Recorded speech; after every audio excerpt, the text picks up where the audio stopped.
Welcome to round one of the New Zealand Schools Debating Championship. Congratulations to both teams for making it here. The info slide for today's motion is: policies like Australia's under 16 social media ban require social media platforms to take steps to determine whether users are old enough to access their services. Methods required by this could include third-party age checks, age estimation technology, parental confirmation by requiring a credit card in order to use the platform, or requiring every account to be linked to a government-issued ID.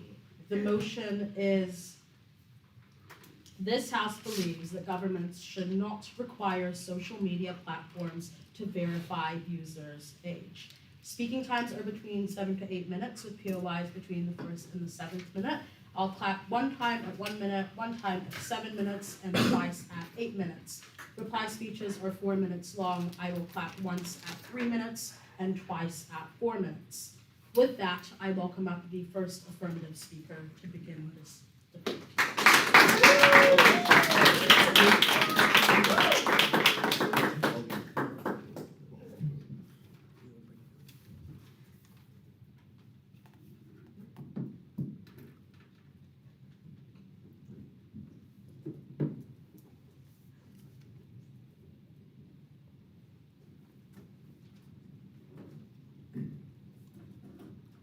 Keeping teenagers offline allows the government to act like they are doing something without actually solving the root issue. 4 key things to do in this speech. Firstly, on some setup, then a point on why the government doesn't actually deal with the root cause that we're seeing. Secondly, a point on teenagers being able to get around the issue. And thirdly, a point on how tech companies are bad at enforcing this anyway. Firstly, on some context, there are negative impacts to young people having social media. There are risks such as cyberbullying, seeing harmful content or explicit content. This is why, globally, we're seeing a rise in governments trying to better verify users' age. We think this looks like age estimation technology, parental confirmation with like credit cards and stuff like that, or the account being linked to a government ID. We as AF don't believe that this does a good job in solving what is actually the problem. We think we win this debate by proving that it distracts government from regulating content and underlying issues, that it doesn't really work, and that companies don't care enough to reinforce the laws that we make.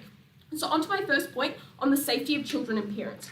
For context, as I flagged in my setup, there's harmful content across social media. This looks like anti-Semitism, manosphere, homophobic content. No, thank you. Limiting children on social media doesn't deal with the root cause. So, mechanisms. This content is still on social media. These laws allow governments to keep children off social media while still allowing this harmful content to circulate and for people to view it. This content impacts groups that are not only children but are still vulnerable. So for example, manosphere groups are often men in their early 20s putting harmful misogynistic views out there that impact women, that impact the men themselves.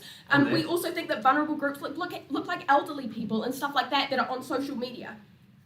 We also think that when parents see that these age bans are on social media, it leads them to become more relaxed because they believe and they trust the government to do what they can to keep their children off social media so that they're less involved with what their kids are actually doing on their phones. And we think that kids are going to work around these laws, which I'm going to explain in a later point.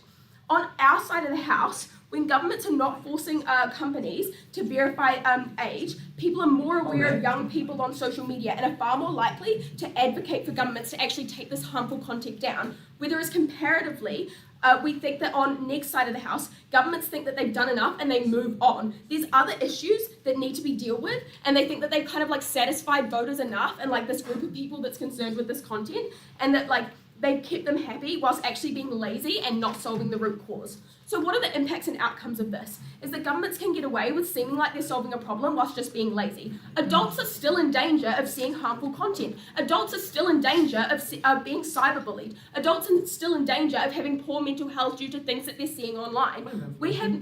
No, thank you. We have no drive to fix issues with social media. We've stuck a band-aid on a gunshot wound, and we as a public, it's not easy for us to complain about this issue because like the government has like technically done their job and like solved a problem whilst not actually getting like with the root cause. We can weigh this really highly because the issues that we see on social media are huge. Like it leads to really poor mental health outcomes. People can be more anxious and have poor self-esteem and stuff like that. And then we also think that the children are still going to get around this, which leads me into my second point.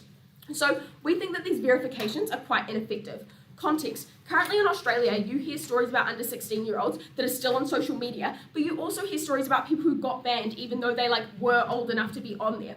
Why is it ineffective then? Well, the technology exists because is not very well trained at recognizing age. Why? Because biometric scans of the face are determined by mass amounts of average data that AI does, that they just scan as a standard for determining how someone should look. And obviously this is not good because people just don't look the same, especially when you're a teenager. People are developing at such different rates. And there are people that are 13 and look way older, or people that are in their 20s and still look like they could be 14. Secondly, some parents are actually just really relaxed about their children being on social media.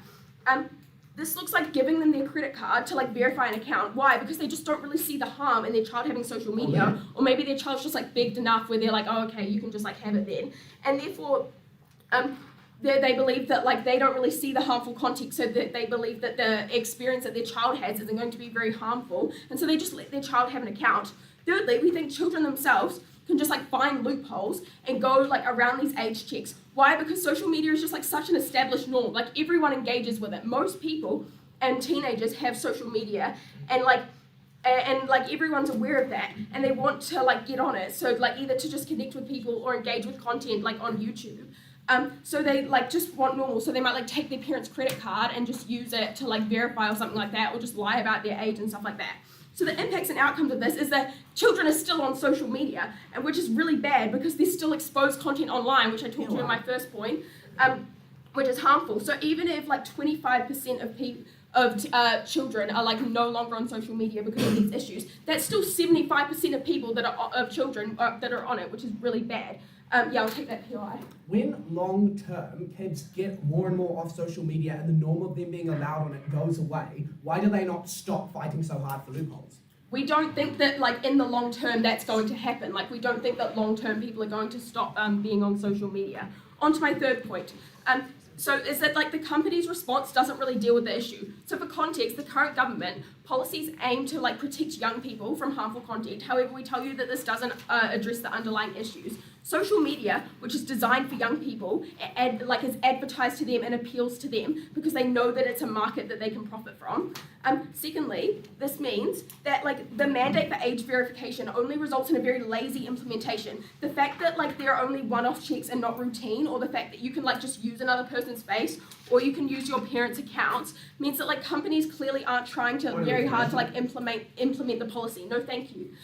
They know that they can get away with laziness. It takes long, expensive audits of very vague systems, after which governments must go through long process of bureaucracy to change a policy and implement a punishment. Note that we think it was rather odd that in Australia, the social media policy saw so little pushback and lobbying against it from social media companies. We tell you it's because they could trust that the tech-raised industry could find a way to get back onto TikTok and just kind of find a way around these issues. So what are the harms of this? Well, firstly, social media companies are able to appear to keep kids safe online when they actually just continue to be lazy and allow them to be harmed. This results in the public accepting that social media companies have done their due diligence when they certainly have not. And again, this harmful content is still circulating. Their incentive to sustain youth viewership means that they don't have an extensive means of verification. It looks like a singular method of verification, e.g. one face scan or one credit card, rather than a whole range of means of verification. So what are the impacts of this? Because of the way that we see social media companies act, we know that this harm is certain. Crucially, it means that after proving that it isn't already effective, that it's unlikely to ever be effective. But also, we say that the underlying problem is that this bad content still exists publicly in the first place. People are still seeing it. We, as the affirmative, want a world where every single person is safe going on social media, whether they're 16 or whether they're 52, in their retirement age or whatever. But age verification is not the way to go around this. Thank you. Very, very proud to propose. I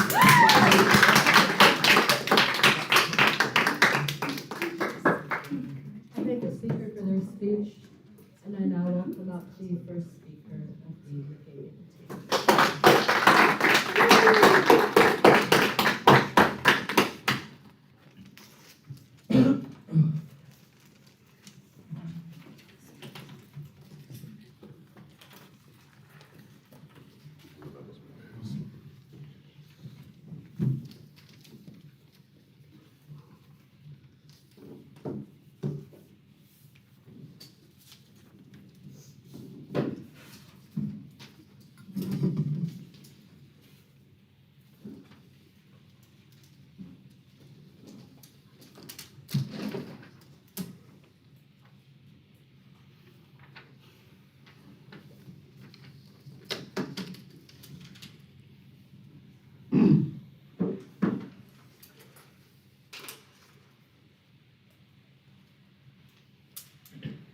The world in which our children are most vulnerable, our future in our society, and world in which they are harmed or put under any sort of threat, that is a world the negating team does not stand for. 4 things to use for you in my speech today. 1, a point about setup, then onto some rebuttal, although a lot of this will also be integrated, then onto my 2 substantive points. 1 about how we reduce harm to children and these people that harms to children, and then secondly about how we made the internet safer in general. Firstly, a point about setup. What do we believe that this age verification looks like? What do we believe we actually stand for under our side of the house? We stand for this going to the extreme. We stand for government IDs for people with these ages. The site does not know any more information about you aside from the fact that you are over 18 or over the age that's required for the site. But we believe the government knows your name, they know who you are. We believe the courts can also use this if they have a mandate or if they have a warrant to use this information as well to get this. What do we also believe under the status quo? We believe that these policies around age currently exist, but we also believe that they're just not enforced by companies. We'll explain why that is. And we often believe that these are around the 13 to 16-year-old range. And let's make it very important and clear here that we're not actually introducing new regulations about an underage 16 ban. Yeah, I'll take that, Piolana. Yeah, why is Australia being so bad at enforcing the social media ban for under 16s? I don't know, I actually don't think it is. I think we just get some anecdotal information as to why that is the case, but also we'll explain why I actually believe we're going to go further than what Australia is currently doing and why that's going to be far better. So on some pretty preliminary rebuttal, we hear from firstly this idea about harmful content. And how it's going to distract the government now. Why do we not believe this is the case? 1, we just do believe this is targeted towards kids. We believe the government is going to go out there and market this as a solution for kids who are using social media. We believe other advocacy groups, such as people advocating against anti-Semitism, aren't going to be satisfied by this. We believe they're going to still want to be doing these things. Even if you do believe the government gets away with this, we believe that secondly, in the long term, in 5 years' time, when these things don't change or when there's no outcome on these issues, we believe that these groups come back and they say, no, you haven't done enough here. You have to go back to the drawing table. We believe the government isn't able to get away with these things if they don't work or with these distractions, and it'll also integrate some of this later, how we actually do make it safer in general. Also, very quickly on about how why this doesn't work. Firstly, again, we stand for really intensive applications of these issues, and we also believe that we believe public opinion is going to force you to do these things. When you realize that your child is being exposed to these harmful content despite these regulations, you're going to be lobbying the government quite hard to do these things. Secondly, we believe most people just don't want to break the law, and we believe it's really difficult for us to characterize the world as having a bunch of lawbreakers, especially under 13 kids. They are told that a lot of these things are bad. And then very quickly on this lazy verification. Again, companies are not taking the risk of bad publicity when you're found to be in breach and violation of these issues, that you're not going to be found. We believe the things that have happened to X is an incentive against these things. So firstly, onto my substantive material now. What are the harms to children? In this argument, I'll prove to you that these people that are affected by these terms, children those under 13, for example, are unduly harmed. They are victimized by social media, and we are able to reduce this harm. We are actually able to annihilate this harm outright. Why is this important? Because again, we believe it has special obligation, particularly to children, and one in which we prove we fulfill this obligation to our children, to our most vulnerable who cannot think for themselves, is the one in which we win this debate. Why is social media bad? Very quickly, this is quite simple and intuitive. 1, it's addictive. We believe platforms have these incentives, firstly with ad revenue to keep people coming back to these things. Secondly, if you've got more traffic or people on your site, it's easier to appeal to shareholders, it's easier to appeal to more people, say come use our social media site. And thirdly, particularly they have incentive for younger people in particular, because once you get these people hooked on your social media, they're far more likely to be these young people are going to be in your social media using it for life. We believe they keep kids online. How do they do this? Firstly, they do algorithms. They have these things like colors, sounds, that get your dopamine going when you're a kid. A lot of bright flowery colors. We believe they're addictive. Secondly, we believe these things are unsafe. We believe that the context is this kids are naive, they have no idea what they're doing. We believe that the algorithms test boundaries of what they can push to you. Particularly, they push the boundaries, they push content that is popular elsewhere, popular with adults or people overage in these areas. You push this content also can tend to be sexual content, it can be violent content, and again, we don't believe these currently these things are regulated enough. You can be exposed to these things. Even worse, we believe the algorithm and kids buy onto these things as well. Why is this? 1, because you're curious when you don't know something as a kid. We believe a lot of kids engage or wonder or comment what on earth is going on here. Secondly, we believe there's a thrill in doing something rebellious as a kid, that you want rebellious if you think that something is wrong. So what does this mean? It means the algorithm perpetuates sending this harmful, violent or sexual content to these kids a lot. Thirdly, we believe there's an element of radicalization. Again, algorithm pushes controversial and popular stuff to the rest of the media. What does this mean for children? It means that like this gets given to children, and even if like at 12-year-olds they don't understand this, because this keeps on coming back up in their social media cycle, by the time they get to 16, by the time they get to like involved in politics, they're exposed to really like radical ideas. These things like also can tend to like normalize these things by the time they get into these areas about like what is acceptable or what is kind or what is like good to like do in your day-to-day life.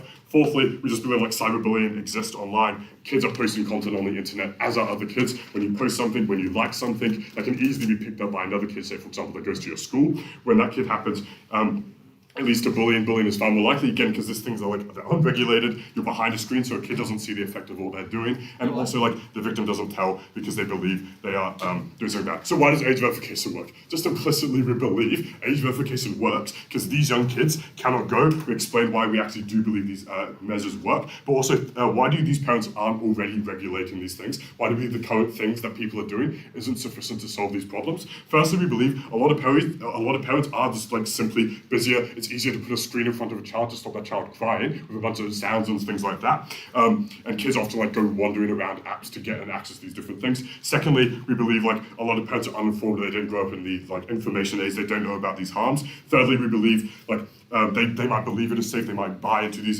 social media companies as well. And fourthly, they might use it to communicate as well. So what are the outcomes of this? We believe, firstly, we do need this regulation to stop children and adults doing these things and like stopping the harm that accrues to them. The outcomes of this, it means we no longer have kids that are spending a lot of time online. They can now spend this time outdoor with friends, getting like the development of the vitamins from the sun and also like the dopamine and the good connection that they have. Secondly, they're just not exposed to the harmful content. They're not exposed to the bullying. They're not exposed to radicalization. We do not stand for a world in which as they do, for this content to be perpetuated. We believe that we weigh this so highly again because we believe we have a special obligation to kids in particular because they are so vulnerable in our society. We believe we win on this point alone because even if there are more harms to the rest of society, because we should care about kids so much more, because they have no idea what is going on, we have a duty to protect them, we should be doing these things. Why is it safer in general though? Why do we believe we get like a less divisive and violent internet? How do we prove this? Firstly, we just believe we don't have bots. Why is this? Because we believe like age verification, again, these government IDs, which is regulated by the government, you need a real life thing to regulate, like to get this ID and to access ID to go on these platforms. What does it mean? You need like a passport. It's so much easier to create 15 billion Gmail accounts for your bots versus getting like 15 passports for a bot. It takes a whole lot more time to get bots online. We believe bots are bad, like foreign polarization of people coming in, like spreading a lot of misinformation. Also, like secondly, a lot of harassment. We don't get this under their side of the house as well. Also, we believe it's far easier to be like to hold people accountable. We like the courts, again, as we told you in our model, can like use this to link your name to a social media account. Using a wallet, you can access this information. This acts as a deterrent to stop things like firstly hate speech. Secondly, like scammers as well. We believe these scammers don't exist inside the house. The outcomes of this quite implicit and obvious, but the scale here is also like so big it applies to everyone in this debate. We went on both of these points to the wider population, but also secondly, the people who care about most, that is children. That is why I'm proud to engage. Thank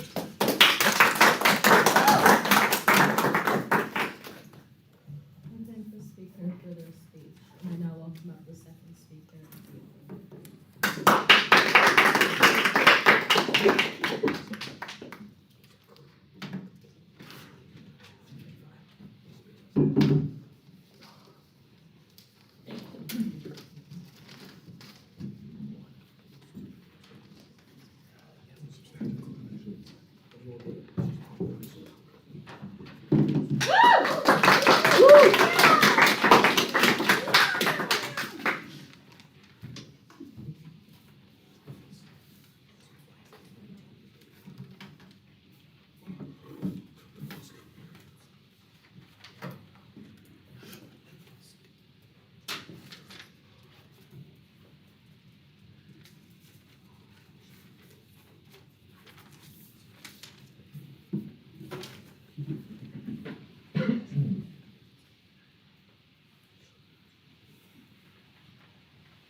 Having a really good system to just block people under 16 from accessing social media never actually addresses core issues about why social media is harmful, not just to under 16-year-olds, but to literally anyone in society, particularly because people are susceptible to ideas at any age, not just as a child. A few things to do in this speech. Firstly, on the idea of children and how they engage with social media, why we think that like necessarily it could just be more harmful under their side, especially when they turn 16 and how they engage with social media. Secondly, I'm going to talk about why we think that we actually do get a more safer internet under our side of the house. And then lastly, I'm going to deal with the incentives of companies. So first again, on protecting children. This was their main push, right? And this was their main material there. Yeah, they spent like 6 minutes with their speech on this. So what did they tell you here? They told you that social media is bad for children. Their specific line of analysis was essentially that they just like hook children in with a bunch of bright colors and children don't like critically engage. A few responses here. Firstly, we think that children like do just like to a level perhaps do critically engage with the material that they're watching, right? Especially if it's something that like really appeals to them. Maybe it's like an episode of Bluey, right? And they're watching it and they see like Bluey and Bingo like having fun and they like take away the lessons about the importance of sharing, right? We think that they're able to pick up these messages and key things here. But also at young ages, more and more in primary school, right? They're being taught how to actually look at media and look at and take things that not everything that they see is necessarily true. That's why even at really young ages, like my 7-year-old cousin who looks at something and goes, no, that's an AI video, we think that that means that children actually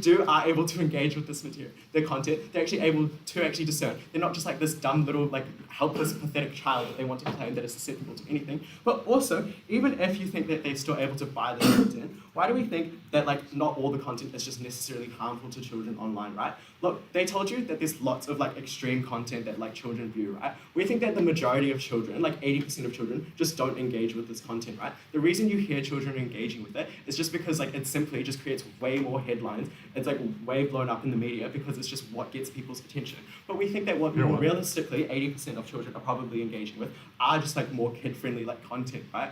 We think that this looks like little like animations of their like favorite characters like playing around in a cute little fun setting. We don't think that like they're exposed to like rough manosphere ideas intrinsically. We think that that means that the harms of like actually protecting children are like severely mitigated. I think what this means for the debate is that the scale of harm just isn't as large as they want to claim. But also, I'm going to flip that material, right, and tell you why exactly I think that the way that these children engage with social media once they turn 16 is actually just significantly worse in how they engage. Firstly, we think that because social media is a norm for everyone outside of the age of 16, right? That's because literally everyone has social media. Whether that's like 20-year-old chronically online like girls, or like my like 60-year-old grandma who's watching her like WeChat Reels or whatever is on there. We think that everyone uses social media to the point at which it's just become a norm. People view, like children view their parents like on social media all the time, right? It's not like they're keeping it a secret hidden. We think that children, even if like all of their mechanisms by which that they are protected do exist, because they see social media used by literally everyone, they have this idea that they need to get on social media once they do turn 16. But once they do turn 16, we think that it's really harmful that when they start to engage, right? Because they're suddenly flooded with all of this like content and like algorithms that they've never been exposed to before. We think that this is really harmful, especially because we think that the ages that they are, like particularly like being 16 and stuff, that's like the main target audience that like things such as like the manosphere probably targets to influence these people. This means that they're like constantly bombarded, but we also think that they're able to be far more like engaged. They're far more hooked because they've never experienced these like algorithms before, right? They're so engaged. Maybe they don't scroll for like 2 hours a day. Now they scroll for like 5. We think that this is really harmful because they're exposed to even more harmful content, and we think that this is necessarily really bad because they don't have the ability to engage, because comparatively, children who have been engaging for a really long time, right, have developed these like ways of actually critically engaging with these things, as I told you before in my like responses. That means when they do get to the older ages, where this like harmful material is more pushed, we think they're able to address it in a more critical sense and being like, I don't think Andrew Tate is really right in this sense, right? We think that that's really good and necessarily just an exclusive benefit to our side of the house. They cannot claim that simply because under 16s just aren't on social media. I think what this means for the debate is that we actually prove that necessarily the way children engage with social media perhaps isn't as harmful as they want to claim, but also the way that they do under their side after it is probably really harmful. Okay, now then, let's talk about making content safer online. Making content safer online, right? They told us that essentially content under their side is going to get better because there's no bots and like the content's just like not targeting these young children. A few responses here, right? Firstly, we think that there's just really easy ways to get around these like bot verification things, right? You could like create a bunch of fake Gmails and stuff, but also like use AI to just like create a bunch of fake faces that the like social media service can scan to create these bot accounts. We think that the bot accounts can still exist. We think that that means all of the harms and stuff are still there. But also, as I told you before, we think that the main target audience of this problematic content isn't really just like a 12-year-old child, right? We think that the main target audience for these people are people in their 20s, people in their late teens. We think that the only reason that sometimes it gets picked up in children's algorithms is because it just accidentally gets suggested, and that's how small amounts of children engage. We think that this means that more people actually do it, like this harmful content still exists. But why do we think it actually gets better under our side of the house? I already told you in the first point that because the ban just doesn't exist for under 16s, that groups and stuff are going to shift their focus rather than banning it for under 16, actually a greater regulation for content. Not that their response to this was that like this is just going to happen anyway. We think that like two reasons here why perhaps this isn't necessarily true. We think that a lot of the groups and a lot of the power of which pushing for like more social media regulation comes from concerned parents. Once these concerned parents see that their children no longer have to engage with social media, then they just go like, okay, cool, I've protected my child, I don't have to push for more harmful things on social media. Therefore, the significant size of the groups that actually push for these things just gets significantly reduced. Therefore, their power to influence and sway the government to actually introduce legislation is significantly reduced. Under our side of the house, because parents don't get this actual like thing where they know their children aren't going to get it, we think that what that means is they're going to shift their focus on actually helping to regulate things online.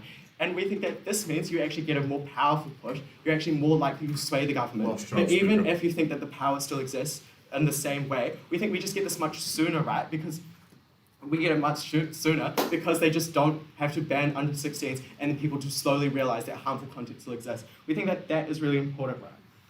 We think that that is necessarily really important. I think what this means for the debate is that, one, we actually prove that people actually do, that the content actually gets safer and that we do it much faster, so we actually, like, it's more convincing under our side of the house. Now, quickly onto, like, companies, right? They told us that their main response was, like, they don't want bad PR, so they're just going to enforce it really well. We think a lot of social media, this just isn't true. Like lots of social medias just take bad PR anyway, simply because so many users use it, and we think that a single piece of bad PR isn't necessarily going to change the way that they use it, simply because it's it's become a massive habit within their lives. People constantly engage with it. We don't think that you're going to give up your like TikTok addiction because you found out that the manosphere exists on TikTok. We think that people are still going to engage. We don't think that necessarily bad PR actually changes the way in which these behave. And LED told you why these controls are actually so harmful.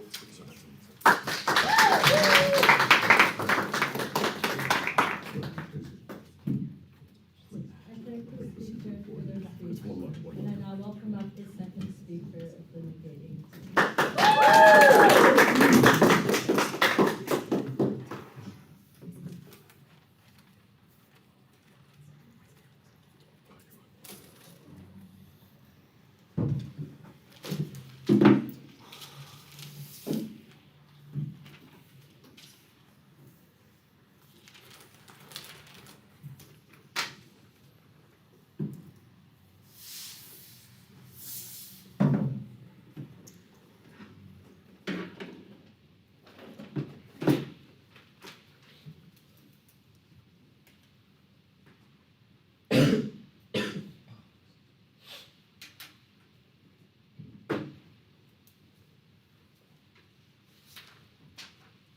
Children are victims. Children are victims of the online social media space that is predating on them, that is using algorithms to exploit them, that is pushing them into pipelines that end up with them in their worst worlds. So there are 3 points in today's debate. First of all, on the children. Won't someone please think of them? Second of all, on how we make the internet safer. And third of all, on how, in general, our system will work. Even though I just said third, I'm going to start with that one. So why will our system work? They give us 2 reasons why it won't work. First of all, kids can go around it. We never get a response to our position as a hardline case where we use government ID. So there's no way that a kid in his backyard is forging government ID. At the point at which you have the level of intelligence necessary to get around these systems, you're probably just over 18 or mature enough to engage with the content anyway, so it works to filter out who we want to filter out. But second of all, when they tell us that it just causes a distraction, note that this is their big push, right? They say that the government can just do this and pretend that it's done something. I have two responses to this. And first of all, I'm going to sound a bit like a reporter, because I'm going to say exclusive a lot. What they say is not exclusive. Their suggestion that we regulate online spaces is not exclusive. The only material that they have as to why we can't do that on our side of the house is that it distracts people and people just believe it is enough.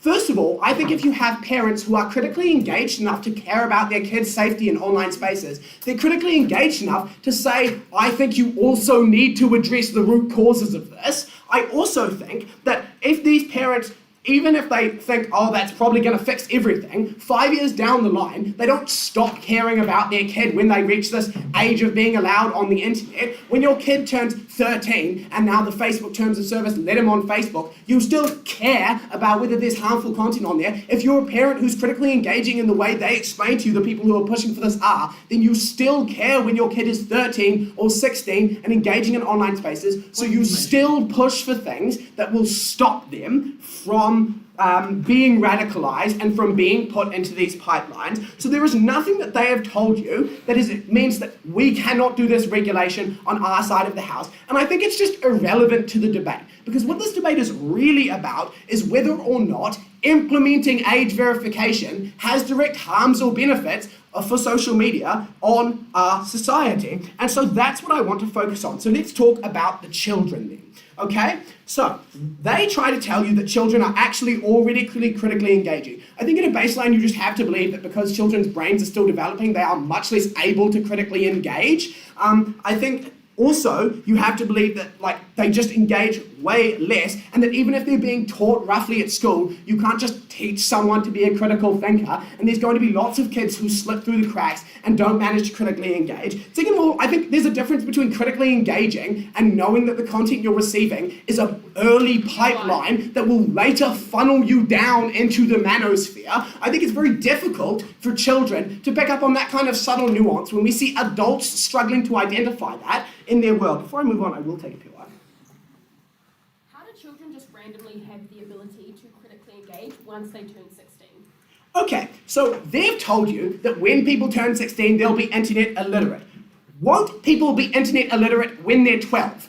When they tell you that people at 16 will be suddenly flooded and inundated with messaging, these same people, we tell you, will be flooded and inundated with messaging as soon as they step onto social media. We give you really good reasons for this that they don't engage with. Note that we tell you that the algorithm constantly pushes the bubble of what you can see so that it can find more things that you engage even more with, forcing you to spend more time on the platform. So the algorithm, which thinks you're an adult or thinks you're above a specific age, because that's how they've instructed it to treat people because that's part of their policy, will then be pushing this content that is potentially inappropriate or not for people your age, because it's just constantly trying to see what you will like. And we think kids engage with this content, as we told you, because they are curious, because they are rebellious, and because they're just like, what is this? I'm going to check this out. And that in any form of engagement, even if it's a comment being like, I don't understand this, will force the algorithm to sink its claws into them and continue to give them this dangerous and harmful content. So kids absolutely do engage with harmful content when they are on social media.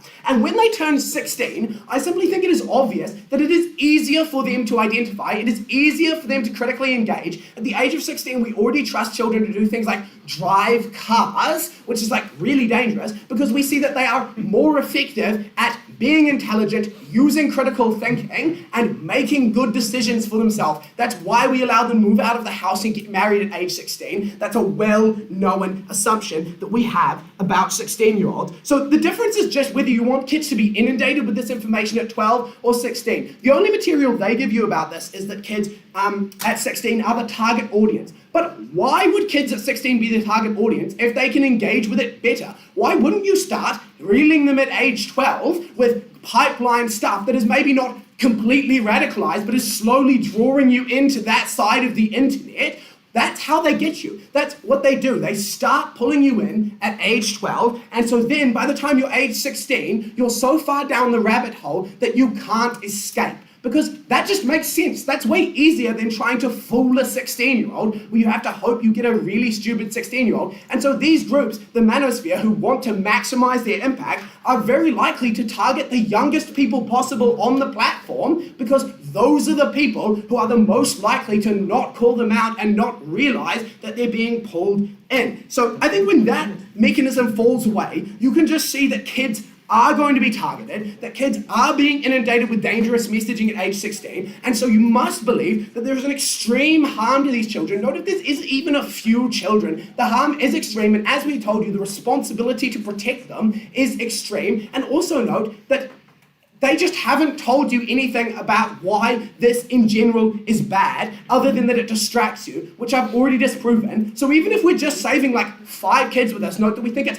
much, much more, because as they've explained to you, there's this norm of children being on social media. But even if it is just 5 kids, we think that's still really important in the world of this debate. Secondly, on this idea, so at the end of our kids' point falls to us. Now this idea on being safer. Now there's some new substantive material I'm going to bring in here. So first of all, we think that long term, when they tell you regulation comes from the parents don't stop caring. I may have already said that, but it is true and it is substantive and you should remember it. We also just think that substantively it is a slow process when they try, and they tell you, oh, it's a slow process, they get things done sooner. But what is a slow process is regulation, is attacking underlying causes. And while they're doing all that, kids are online being radicalized with anti-Semitism, being radicalized against men, being fed for men, you know what I meant, and being sent into a pipeline that results in them committing violent acts, having anti-social behavior, and generally fraying society, fueling political polarization. Really quickly, we still do have bots, because the only reason they told you is that they could have an AI create them. 1, that would take way, way longer, but 2, our government ID system kills that. So by introducing this, we are still getting rid of the bots that foreign agents are using to manipulate politics, that foreign agents are using to destroy countries and divide parties, that foreign agents are using to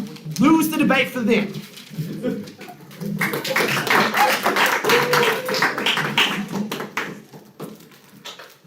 you for that speech.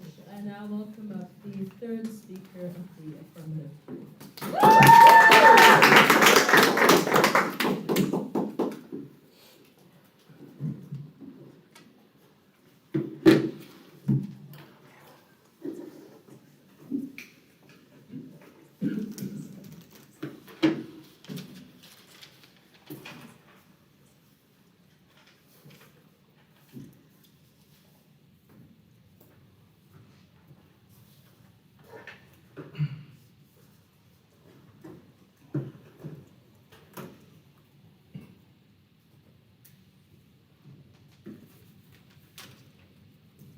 Michael spent a lot of his speech grandstanding for children. I think the problem inherently within that is the fact that you actually have to address the underlying means to which children actually have the ability to access these forms of social media in the first place. We think that the fact that it is true that social media has harmful content on it, however, we have not been proved sufficiently as to why it is the case that the policy that they have under their side of the house actually addresses this sufficiently. A few things then in the speech, why the policy is ineffective, secondly on the public response, and then on what social media looks like. Firstly, on the policy being ineffective. We told you firstly that social media has the incentive to appeal to young people. We told you right from first that it is true that the mandate of public media, of social media, to have young people engage in their systems is incredibly high because that's how they generate profit. The thing that we got in response then was they don't want to break the law and have bad publicity. We tell you a few things. Firstly,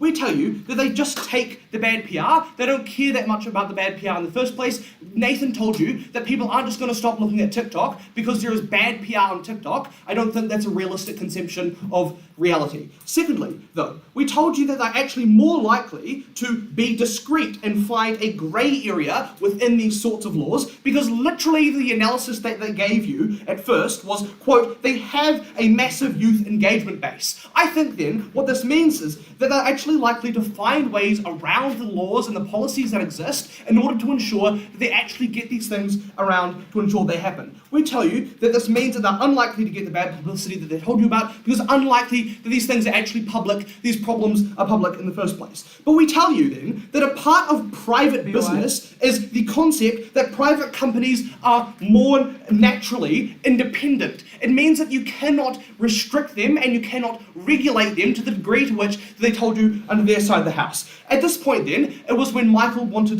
to whip the material on the fact that they have a hardline case where they support things like government ID. But we tell you that that cannot exist in all the worlds that they have under their side of the house. Because we tell you that maybe in a few of their worlds, they only have government ID. But I tell you that in these worlds, it is unlikely that the public is just going to lay down and allow the government to take all of their private data all the time, every time they want to interact on social media. We tell you then that it's unlikely that it is true. They can claim any certainty on the fact that these exist so hegemonically under their side of the house. But we tell you then that if you don't believe any of this, we tell you that children, because they are literate in using technology, means that they're likely to find ways to get around these problems in the first place. We gave you material that has been unresponded to, and the fact that their side of the house actually supports the fact that it is true that these people are probably more literate with technology than their parents are, means that they are more inclined to be able to overcome these sorts of policies they implement under their side of the house then. I think that it's been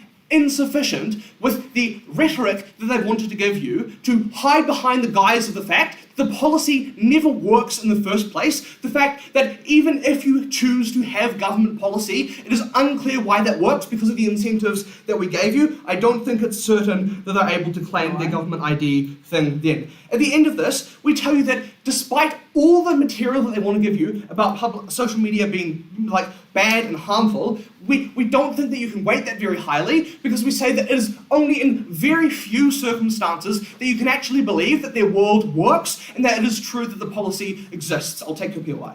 When long term, the norm that children should use social media disappears because less are on social media, less parents are letting them on social media, and there are more barriers, how does this not reduce kids on social media? I reject the premise of the fact that parents care less about their kids going onto social media. I think actually the fact that now you can abdicate your responsibility as a parent to the government means that they care less, that they're probably more indifferent about whether or not you use social media. They probably trust that the government has it covered. I think that's a problem under their side of the house. Now then, on why we tell you about the public response. They told you that age verification, these things work for a few reasons, why this policy is likely to work. They tell you that parents are busy, that parents are ignorant about technology. I want to flip this material. I tell you, this is massively harmful for their case because we say that the signaling of complacency towards the issue of social media actually results in these parents actually becoming far more ambivalent about the fact that their students or that their children might be using social media in the first place, because we tell you that it's unlikely they care so much. They probably think, wow, this radical government ID policy means that my children are never going to be able to use social media. But because we already proved to you that it's unlikely that this is going to happen in the first place, then that means that you cannot say that these people are actually going to not get around this. I think that means that because parents are less inclined to check in on their children, means that they're unlikely to claim the benefits they wanted to have there. But we tell you that beyond the government's duty, we tell you it is the parental duty in the first place. And I think the fact that you abdicate your responsibility as a parent because you think that the government has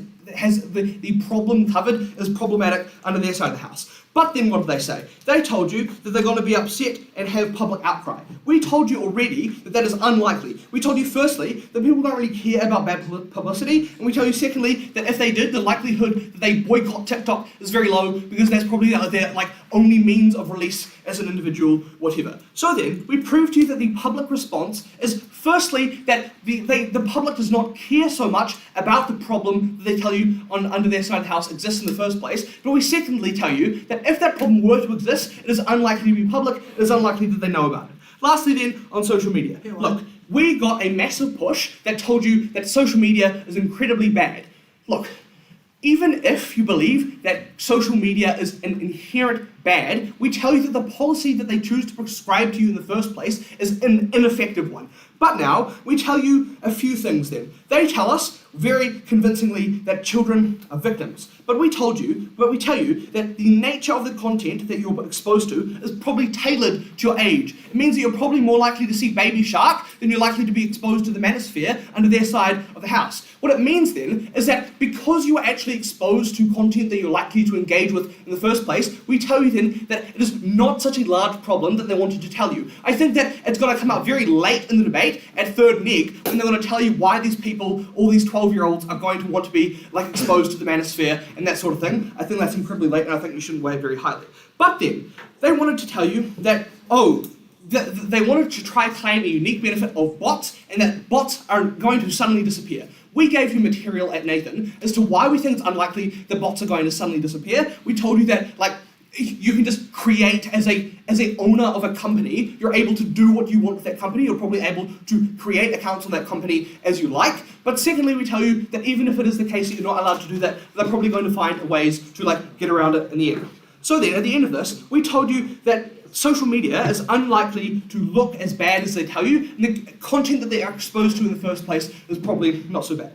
At the end of this, they had to prove to you, firstly, that the content that they're exposed to in the first place is so bad that it requires a policy implementation. But after we proved to you that isn't the case, if you even still don't believe that, they had to prove to you that the policy was effective, that it does help kids. Proud to propose. Thank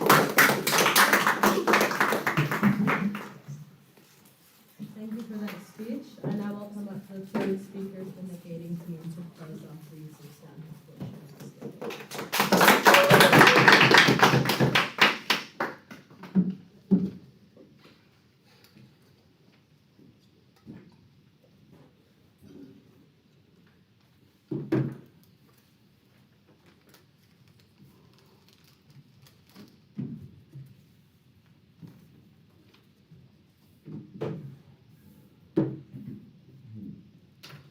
Before I get into the substantive crux of my speech, I'd just like to highlight how much F actually had to prove to you in order to win this debate.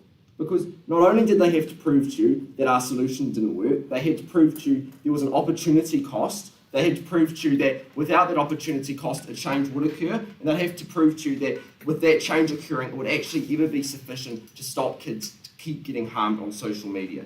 I think they failed to do all four of those points, and therefore hopefully will win. So, 3 things to tackle in my speech. Firstly is on effectiveness, why our side is incredibly effective. Secondly is on content safety, why content safety is actually preferable on our side. And then thirdly is just really whipping material on children. So, firstly on effectiveness. Look, I think that the only real push they've ever been able to give us is that it's ineffective. I think that firstly, we've given you a really hardline case, which is just to say that ID cards are incredibly effective. It's unclear how your average young person would actually get around this. But I think even if you don't buy our ID card analysis, what you should buy is that there is literally multi-billion-dollar companies right now who their sole purpose is on verifying the age of social media users. These companies have intense bureaucracies which are able to obviously find the different age. But I think the additional thing we can say is even if the system isn't perfect under the status quo, as we get more people using this age verification software, you get more data points, it just kind of improves in the long run. I think secondly then is just to say that this technology bases itself on AI. It doesn't solely rely on ID cards. It relies on the, way the user uses social media. So for example, if you engage in a ton of young people content, it can figure out that you're a young person. That is to say that I think a lot of their stuff just falls out because of how effective this system is at finding young people. I think that anecdotally these systems work fine in countries such as Australia where they are implemented. You see a massive drastic drop in youth social media usage. I think it's incredibly effective.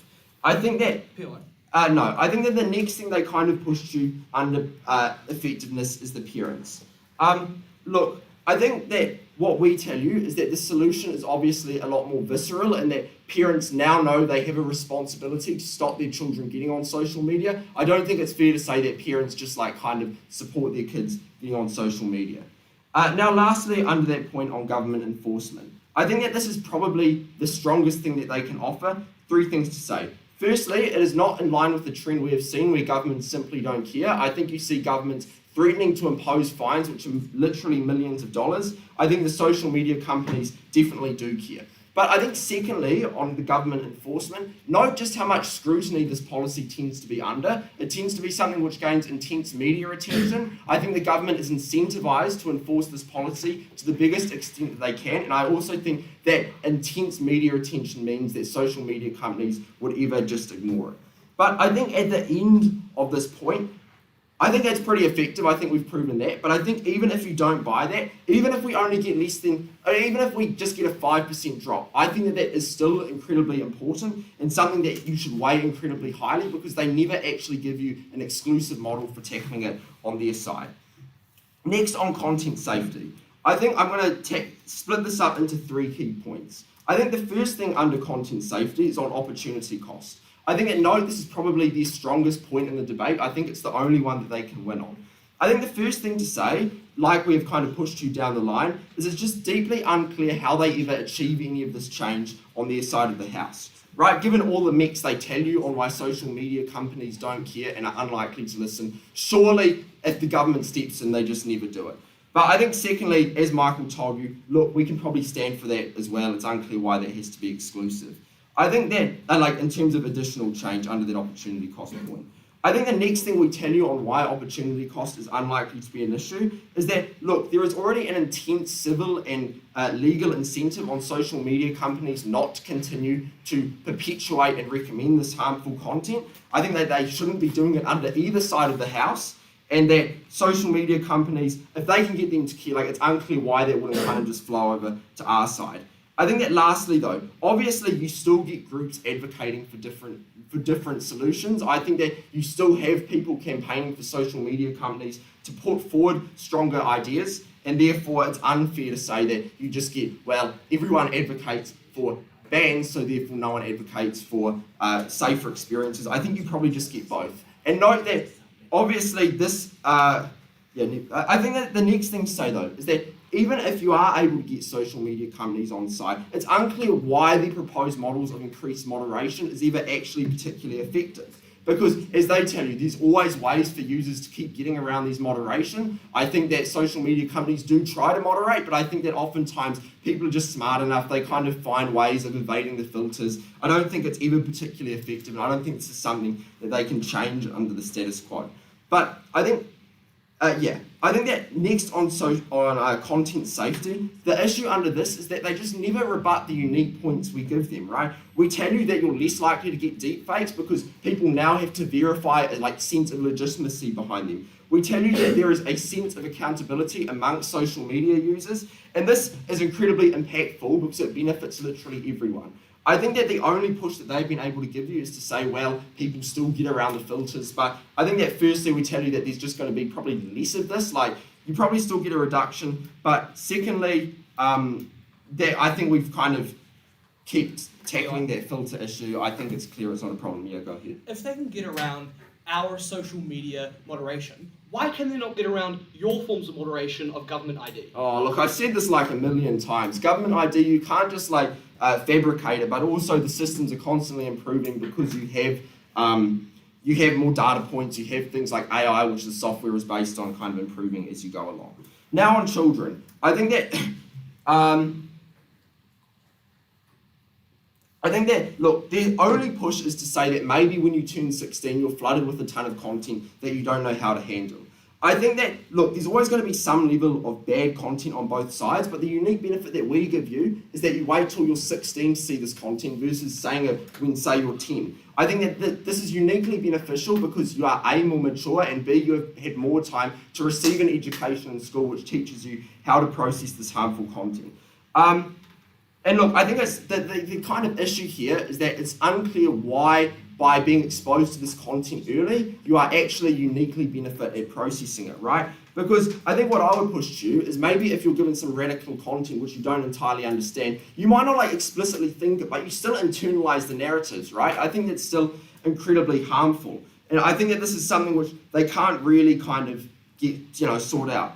I think the last thing under children they give you is the idea that parents will now kind of neglect their responsibility to protect their children. Look, parents aren't protecting their children under the status quo. Parents don't understand social media. They don't care. They're too busy. The list goes on. I don't think that changes. No, at the end of this, obviously, we've told you how harmful social media is to children. Even if you only get 1, 2, or 3 less children using it, I think that that is enough for us to win just because of how granular these harms are, because of the fact it literally stuffs up your entire social life.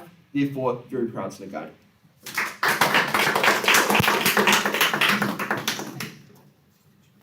you for that speech.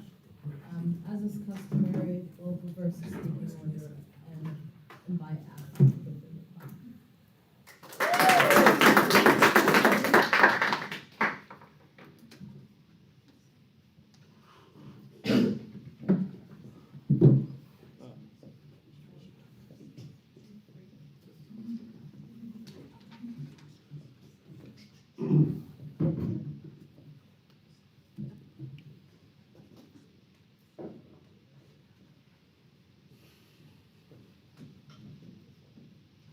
I think there's a reason why we don't see a thriving market for fake driver's license. I think there's a good reason why we don't see that it's really easy to create a fake passport unless you're in a movie or part of like a major drug cartel. I think when we tell you these things, I think it's important you understand that when we get up at first and tell you we support a hardline government ID position, it is really, hard to say impossible for a 12-year-old to get around this. I think that's very important for the way you view this debate. Three things actually in my views today. Firstly, this point about effectiveness. Is our policy effective? But we'll prove to you that even if it's not entirely effective, we still do better. We still win this debate because of our second point about safety and children and how we protect those on social media. And then thirdly, about general public safety as a whole. Firstly, is this effective? I think I dealt in my introduction. That's why I believe kids aren't getting around this. They just do not have the capacity to make fake passports.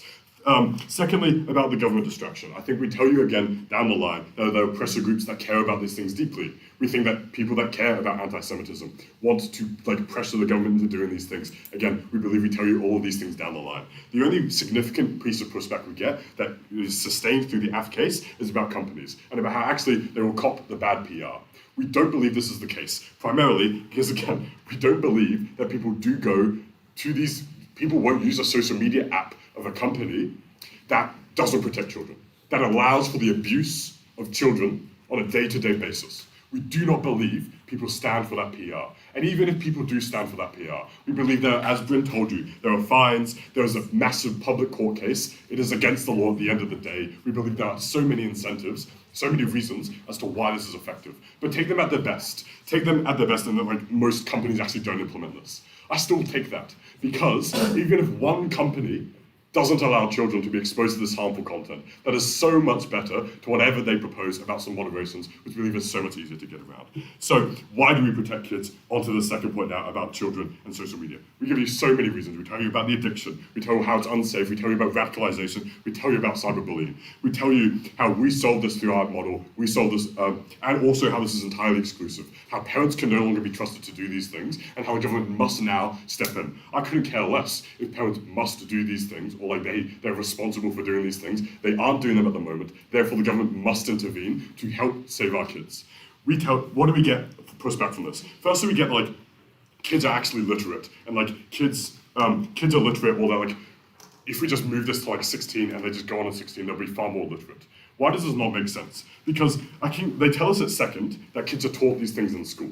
We are taught now, as it was one of the major pushes as to why kids are actually going to be fined because of this, that kids are taught about media literacy and all these bad things that happen in school. So, let me ask you this question. Who's going to be better prepared to deal with harmful content on social media? Is it going to be a 12-year-old, or is it going to be a 16-year-old who's had 4 more years in the system being taught about these things? I believe it is a 16-year-old. I believe when we have these kids entering social media at 16 years old, they're so much better prepared to do these things. We believe that on our side of the house, they also brush over the harm that a 12-year-old is exposed to harmful content. We believe that's just immense harm they have to stand for on their side of the house, that a 12-year-old is exposed to violent, harmful content. And this is one of the ways we weigh this, because of the scale that happens. That even one child, little Timmy, is normalized now to crime. Little Timmy grows up now and he thinks that violence, that anger is not acceptable. We tell you that also, secondly, this is compounding, and we weigh this highly as well. Because once these social media algorithms get their hooks into little Timmy, we believe that these things compound. We believe there's a pipeline now for these people. We believe there's a pipeline that little Timmy does not grow up to be the person he should be. We believe we fail if we do not stand for this. That is why I'm proud to negate.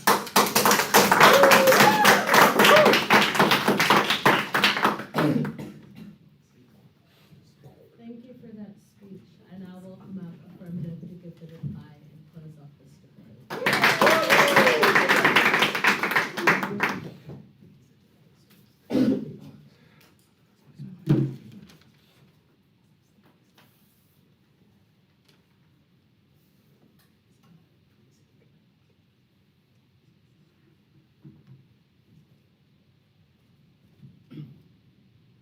There are three main metrics by which you should view this debate. Firstly, on the effectiveness of this policy. Secondly, on how children engage with social media. And then lastly, the nature of the content on social media. So firstly then, on the effectiveness of this policy. Note that from the beginning, they just took this one hard line that they just need government IDs and so it works, right? This was essentially the reason that the only mechanism by which any of their case actually works. Note that we think that this means that they made the strategic decision that their case only operates within this scenario and within this world. We gave you so many reasons why we think that it actually doesn't actually, we think that there are ways to actually move around these enforcements. People can still get on social media. We think that's really harmful.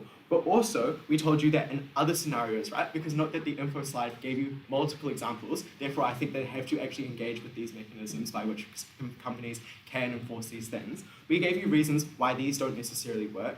And I think that means people do slip through the cracks, people do get exposed to social media. Even if we don't prove to you that every under 16-year-old gets onto social media, we prove to you that like 60% of children still get on social media. We think that that's really harmful under their side of the house because 60% still get exposed to all the harmful content under their side, and there's literally no like ways to actually address that, as I'll explain later. But and I think what this means for the debate, right, is that it takes a lot of the weight off their ability to actually claim a lot of the rest of their case and the benefits that they get. But then let's talk about children engaging with social media, right? What did they tell us? Their main push was essentially that all the content was bad and that they're exposed to it and that they're dumb and so they get susceptible to all of this information. We told you that the majority of the content that they engage with just necessarily isn't that harmful, right? We think that 80% of children just aren't engaging with all of this radical information. We think that that severely reduces the scale of the impact that they have on who they actually help, right? We think that that makes their case significantly less convincing. But we also told you that kids do engage critically and they're actually able to evaluate stuff, right? And we think that some content could actually be very useful for them, from teaching small lessons to children, right? Not that their main response to this material, but how they engage with this came out at third and reply, right? We think that this means that it just has significantly less weight in how you actually should weigh this because we just didn't have time to engage with all of their responses, right? But we also told you, once they turn 16, that they're actually going to be far exposed worse to content on social media, simply because they haven't been on it before, therefore they're unfamiliar with these algorithms. This was material that I told you within my speech, right? I think that this means that because they are the target audience for this radical content, they're more likely to be exposed to this content. We think that that is really harmful because they're 16, right? They still haven't fully developed, therefore they're still susceptible to this really bad information. We think what's worse is because they're not used to these algorithms, they're hooked in for longer, this information seeps in faster, and we think that that still causes the really harmful things. Finally then, on the nature of content, and I think that this is mainly where we actually do win this debate, right? Because we told you that this simply just acts as a distraction. My extension material was essentially telling you that parents don't continue to support legislation to crack down on harmful content online because they feel like their child has been protected online now because the government is enforcing an under 16 ban. Therefore, that means the hundreds of thousands of people who are pushing for a social media under 16 ban significantly gets reduced to maybe 10,000 people who are pushing for more regulation on content. We think that that means that their essential power to actually push for change under their side of the house gets significantly reduced. We think that it takes far longer. And why do we think that that's it's much better under our side of the house, right? Because these hundreds of thousands of parents are, because there is no ban, they're pushing for this regulation. That means we actually do get this regulation sooner, right? Their only response to us was that we never told you how exactly we do that. We don't think that that's necessarily our burden or job in this debate, because simply the motion doesn't give us the fiat to actually explain how we do this. But what we do prove is that you're significantly more likely to get this change sooner, that you'll reduce the harm on the content soon, like reduce the harm of the content, and therefore children are safer online.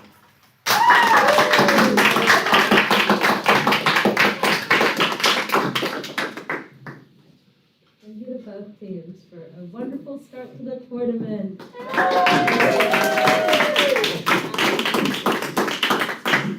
You guys can cross the floor. Oh, look at them. They got that in the classroom. Amazing.